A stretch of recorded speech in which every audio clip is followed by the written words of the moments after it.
Look, we're all busy, but we also want to have a well-trained dog. So when I train, I look for maximum results with minimum time commitment.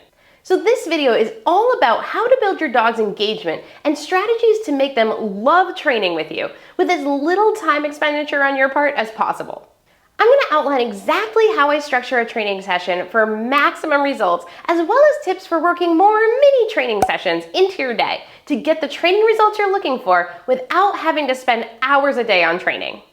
In fact, you might be surprised to learn that longer training sessions are not better. And as a professional trainer, I often only train new skills for just a few minutes a day, and I'm still able to get really lovely obedience behaviors from my dogs. So join me as I show you how to structure your training sessions for maximum results in minimal time.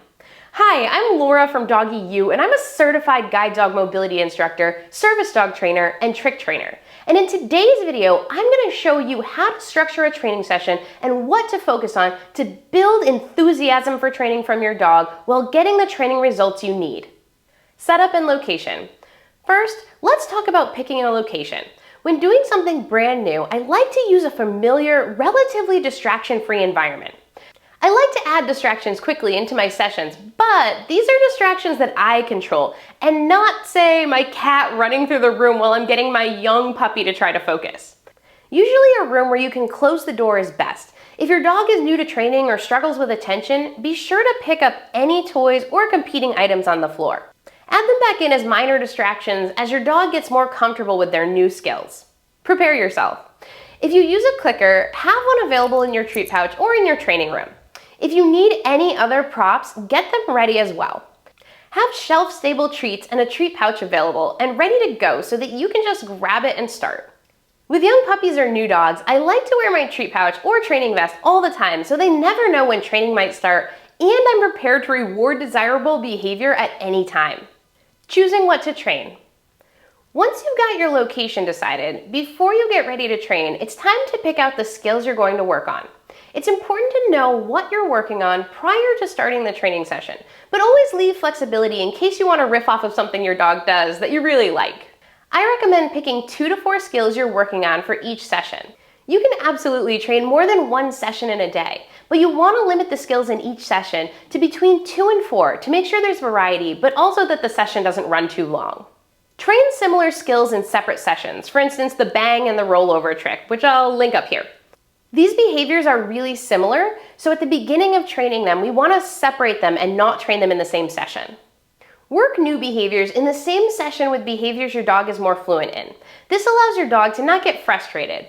Train a new skill where they have to think hard, then go to a skill they already know, and then work on proofing that behavior around distractions.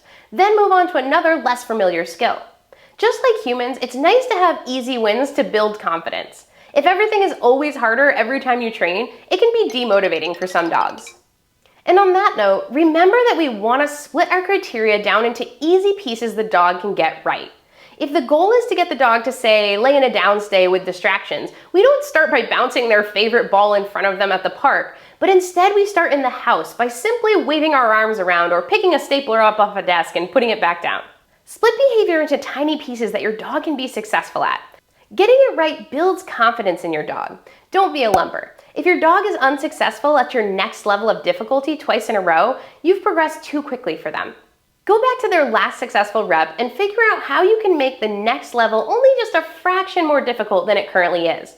Good training plans make learning look nearly errorless. And before we move on to some critical tips on timing and duration of your sessions, here's where I ask you to head on down and boop that like button.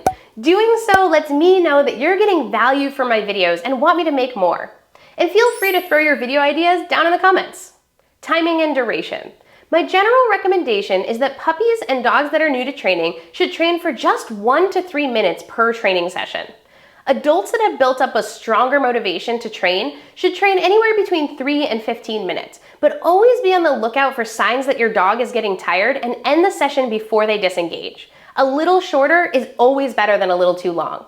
Set a timer for yourself. 2 minutes, counting down. Or count out the amount of treats you're going to use in the training session, and when they're gone or the timer rings, you're done with that session. Shorter is almost always better for new skill acquisition. Break up longer sessions with chances to decompress with either a snuffle mat or play breaks with you between training different behaviors. Let's go get that bubble. Yeah! Just because each individual training session is only a few minutes doesn't mean you can't do a lot of training in a single day. Do several training sessions a day if you have time, ideally as part of your real life, so that the dog thinks that training could happen anywhere, anytime. This could include things like doing a downstay while you're waiting for your water to boil for dinner, or threshold training and reorientation to you before going out on a walk. For efficiency and consistency, I also like to train before each meal.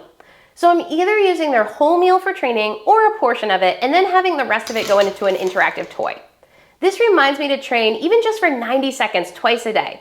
And I'm training when my dog is most interested in food, even lower value rewards like kibble. And if you're looking for ideas on what to train or need some extra help, check out the DoggyU community at patreon.com/DoggyU, where you'll gain access to over 150 Patreon exclusive videos to help you better train your dog, as well as a monthly live Q&A to get your questions answered, all for as little as $3. Building enthusiasm and consistency. So puppies tend to eat 3 times a day, which means that you have the opportunity to do a 1-minute training session 3 times a day.